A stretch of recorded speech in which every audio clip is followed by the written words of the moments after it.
Okay, dhaamsa gabaabaa tokkoon qaba.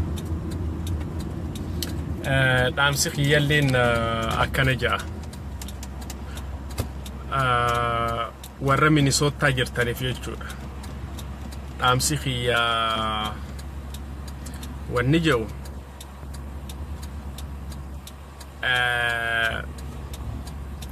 uffata kuno waan shaneen tungootu jechuudha. Uffata alaabaa kana fa'a shaamiza alaabaadha.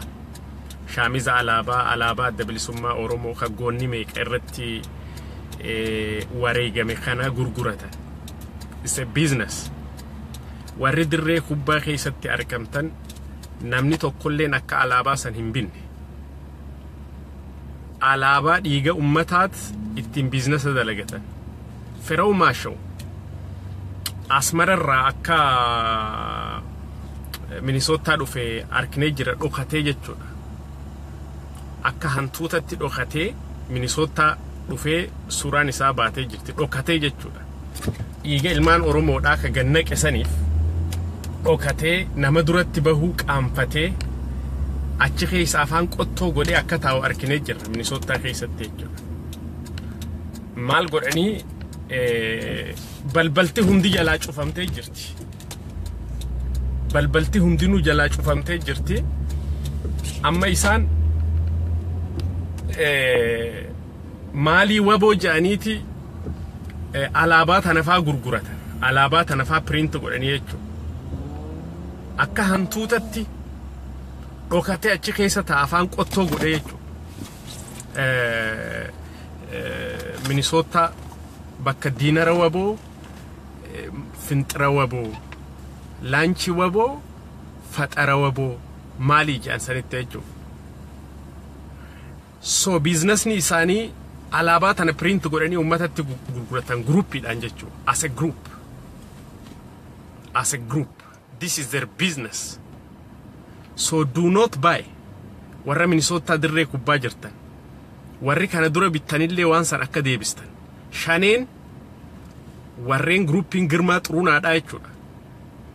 Akkasitti alaabaa, koofiyyaa, t-shirtii maalii kana godhaniiti akkasitti biizinasa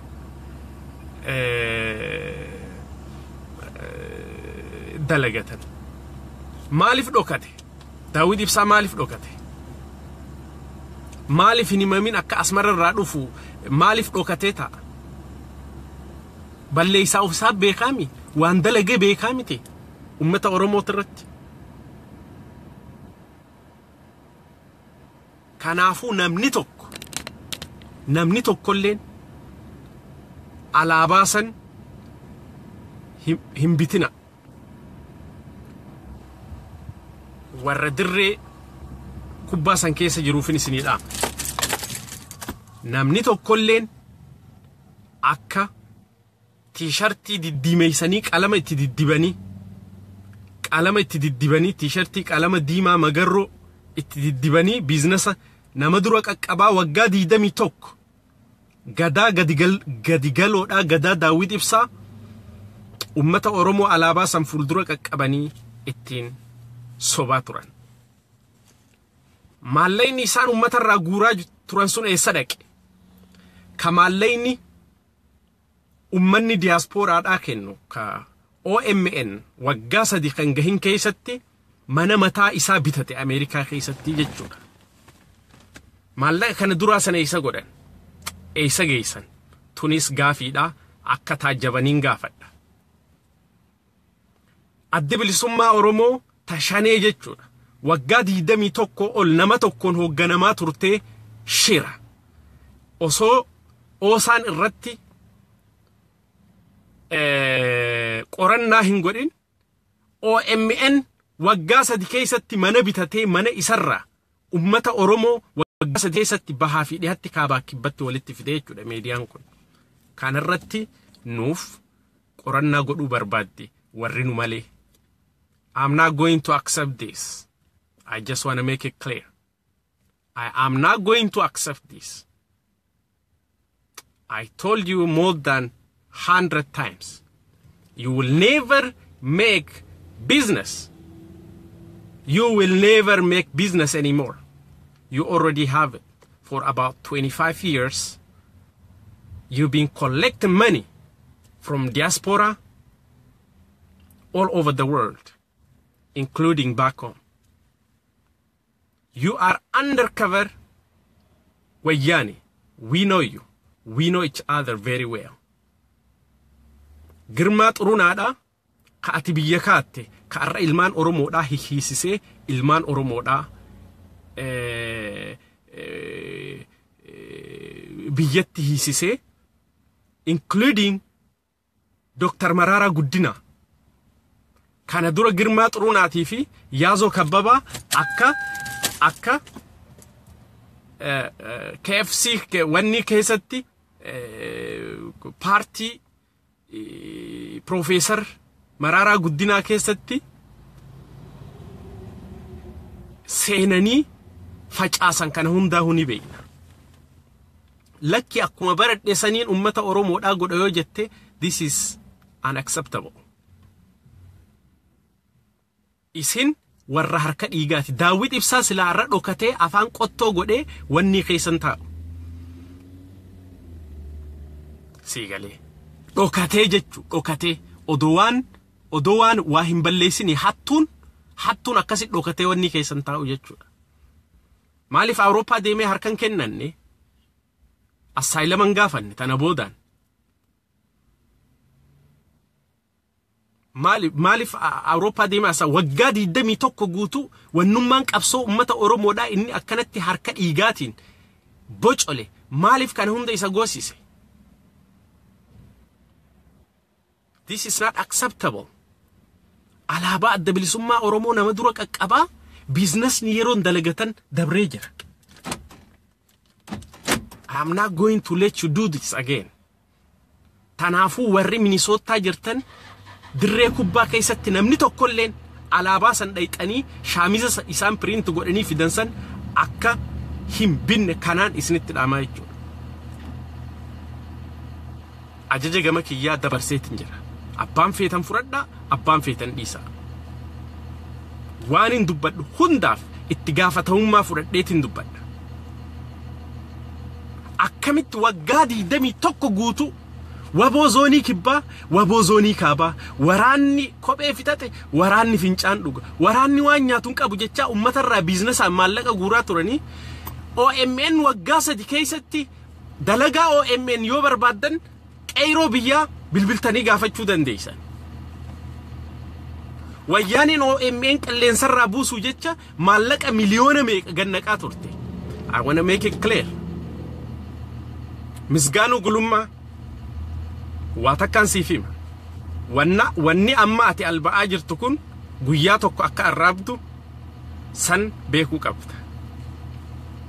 Wanni amma ati alba'aa jirtu kun guyyaa tokko akka arraabdu waan alba'aa jirtu kana akka gajjettee arrabaan arraabdu kana shakkii hin godhin. Kanumaan jira.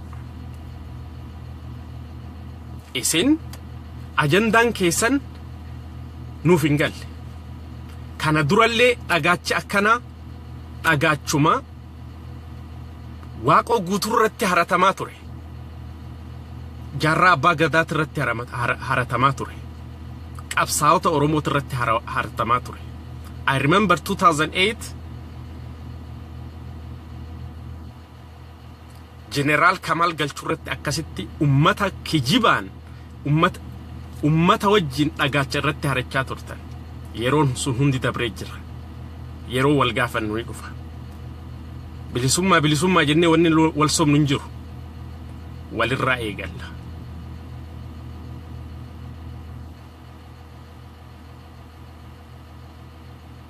Kanaafuu kanuma dhaamsi kiyya warri harka dhiigaa ni kafaltu dhiigee ijoollee Oromoodha. Ijoollee Gindhiir suuraa ijoollee Baalee suuraa isaanii ka ittiin maallaqa guurrachaa turtan ka faayinaalii mucaan tokko Eertirarraa badee amma Kaartuum jiru ijoollee 6 Eertiraa keessatti Daawit Ibsaa ajjeesiise. Amma nagee ijoollee Gindhiir ijoollee Baalee jechuudha. Lama ijoollee Gindhiir afur ijoollee achi baal ijoollee baaleeti. Suuraa isaanii kilaash qabatanii huccuu magarroo huccuu waraanaa ijoollee uffatte. Maqaa isaanii wajjin isinii hima. Ammaan post isinii godha. Mucaan tokko achirraa badee kaartuum galee ijoolleen afur achitti ajjeefamte tokko bakka inni galee bakki inni seenee hin beekamu. Kana hundaaf guyyaan itti wal gaafannu ni jira. Akkuma leencoo lataadhaan adii gammadaa fa'aa ajjeesiisee bakkuma itti ajjeesiiste bakkuma itti awwaalchisiiste nuu himi jennaan illee nu dide sanii miti tana boodaan. Suuraa fi maqaa fi guyyaa fi bakka hunda qabanneeti guyyaa wal gaafannutti jira. Fixadheetiin jira.